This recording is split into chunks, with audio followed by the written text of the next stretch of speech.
தவறு செஞ்சவங்க அத்தனை பேரும் அடைக்கலமாகி தங்களுடைய தவறுகளிலிருந்து தப்பிப்பதற்காக வாஷிங் மிஷின் தான் பாஜக. மை கிடைச்சா போதும்னு தங்களுக்கு பிடிக்காதவங்களுக்கெல்லாம் விருப்பம் போல திட்டிட்டு இருக்காரு.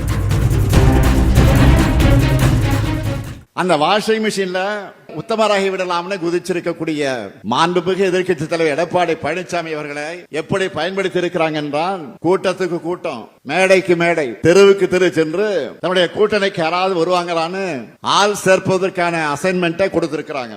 அவரோ மை கிடைச்சா போதும்னு தங்களுக்கு பிடிக்காதவங்களுக்கெல்லாம் விருப்பம் போல திட்டிட்டு இருக்காரு. தமிழ்நாட்டின் நலன்களையும் தமிழ்நாட்டு மக்கள் மேலையும் உண்மையான அக்கறை கொண்ட யாரும் பாஜக கூட்டணிக்கு போக மாட்டாங்க.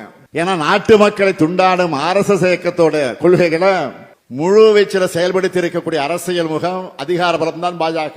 அதிலும் 3வது முறை மக்களுடைய ஆதரவு குறைஞ்சு ஒரு சிலரின் ஆதரவோடு ஆட்சி அமைச்ச பிறகு RSS பாதையில வேகமாக நடைபோட ஆரம்பிச்சிருக்கு பாஜக. பெருந்தலைவர் காமராசரை கொல்ல முயற்சித்த RSS அமைப்போடு நூற்றாண்டுல அவங்களுடைய செயல் திட்டத்தை வேகப்படுத்தி இருக்காங்க. வரலாறு முழுக்க இவங்களுடைய கொள்கை செயல் திட்டங்களுக்கு எதிராக நின்று தமிழ்நாட்டையும் தமிழ்நாட்டு மக்களை காக்கின்ற நம்முடைய பணி அடுத்து அமையவிருக்கக்கூடிய திராவிட மாடல் 2.0 தொடரும்.